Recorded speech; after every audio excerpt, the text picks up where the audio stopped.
¿Cómo ves tú, Jaime? Pues, híjole, es una pregunta muy interesante y compleja. Yo creo que Paco se ha asomado a las interioridades del sistema político y con ello también a las interioridades de una profesión como la nuestra. Eh, que yo llegó un momento, lo confieso, a lo mejor suena brutal, yo llegué a pensar que todos los periodistas, todos los informadores teníamos alma de putas, que vendíamos al mejor postor, ¿no? Y es cierto, hay muchos que se vendieron al mejor postor. Yo por fortuna, no es mi caso, no es tu caso, Vicente, no es el caso de don Francisco, no es el caso de muchos otros periodistas, pero por ser el más viejo de los tres, te puedo certificar que muchos cayeron en el camino. ¿Por qué? Porque ya no les valió la pena seguir batallando por la libertad de expresión, ya no les valió la pena seguir formando parte de una institución que un día sí y otro también los censuraba o los corría, les cortaba la cabeza, ¿no? Y yo, cuando ahora yo veo esta solidaridad de organizaciones para con periodistas, yo me acuerdo de mi época que a mí me cortaron la cabeza no sé cuántas veces. Por eso yo busqué como opción ser corresponsal en el extranjero, porque entendí que practicar el periodismo en México era una tarea bastante complicada. Por eso yo me fui como corresponsal y estuve 30 años fuera como corresponsal.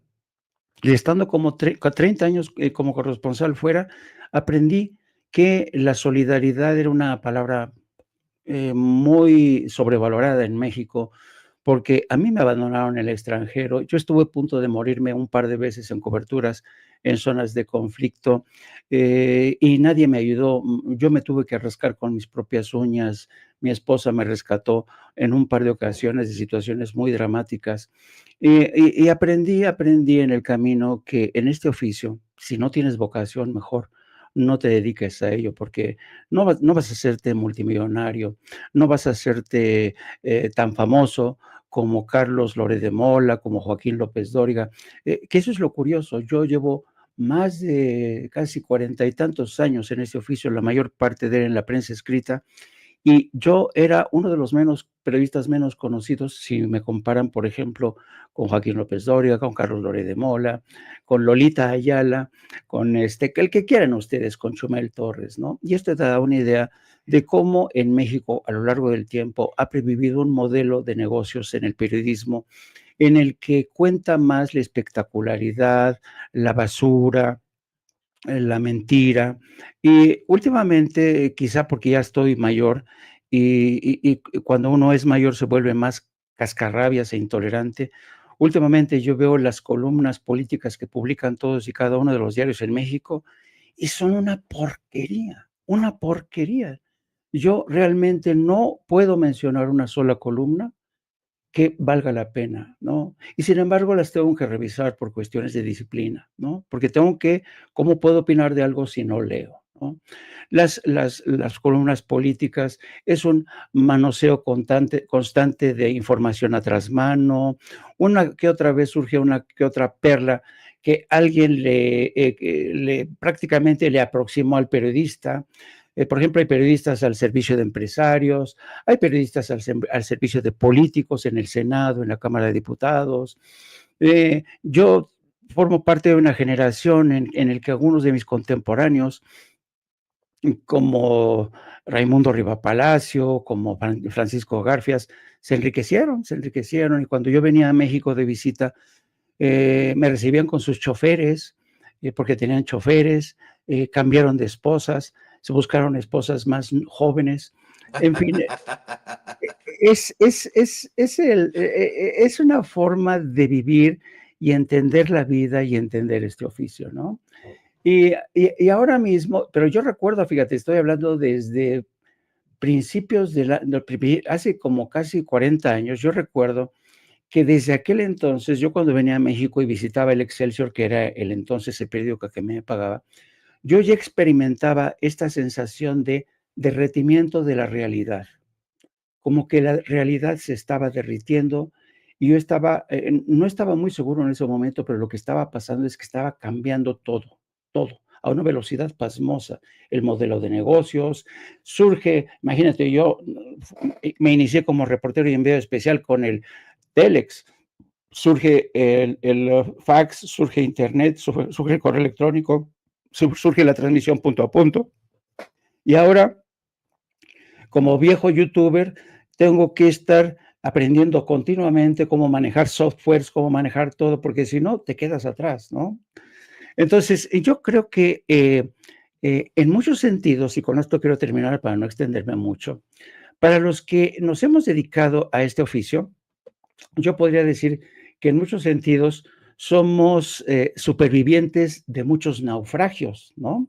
Muchos naufragios. Y hay un libro extraordinario de Fernando Pessoa, que a mí me encanta, que se llama El libro del desasosiego. Y a propósito de naufragios y de las muchas veces que tanto Paco hemos sobrevivido a naufragios del corazón, hemos sobrevivido a naufragios profesionales, hemos sobrevivido incluso a naufragios de la razón, cuando hemos tenido la sensación de que enloquecemos por los problemas que se nos acumulan y vivimos todos y al final nos recuperamos, nos recomponemos y sobrevivimos a un naufragio más, ¿no?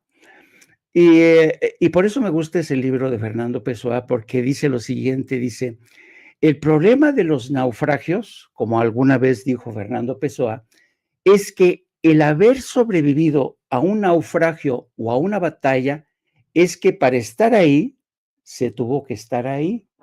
Lo malo, según el propio Pessoa, es que para estar ahí se tuvo que estar ahí. Nadie sabe lo que implica un naufragio del corazón, de la razón o profesional hasta que pasa por uno.